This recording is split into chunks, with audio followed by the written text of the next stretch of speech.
Semos dos o tres en este universo que hablan esta lengua de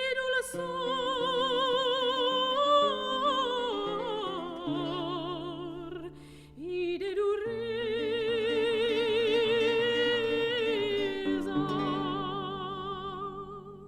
Se habla, puede ser también en otro universo, en la galaxia escurecida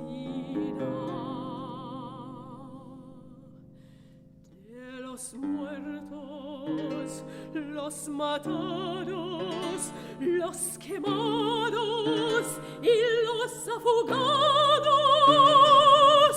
¿Quién sabe?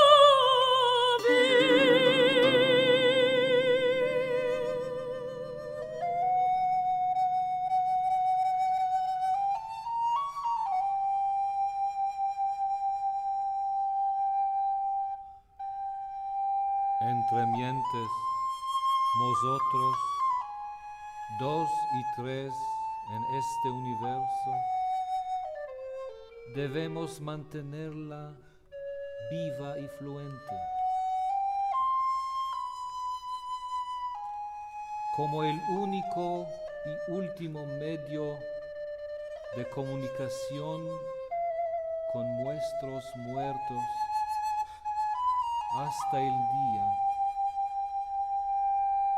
Dame la mano, hermana, háblame palabras de amor, que no me olvide, cántame cantigas bellas y sabrosicas.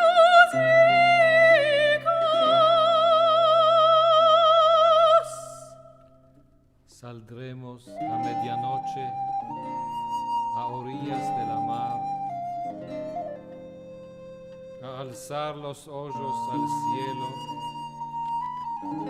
y lanzar palabras sabrosicas de amor,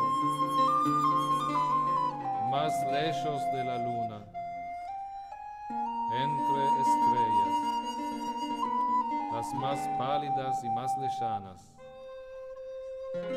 hasta la galaxia escurecida,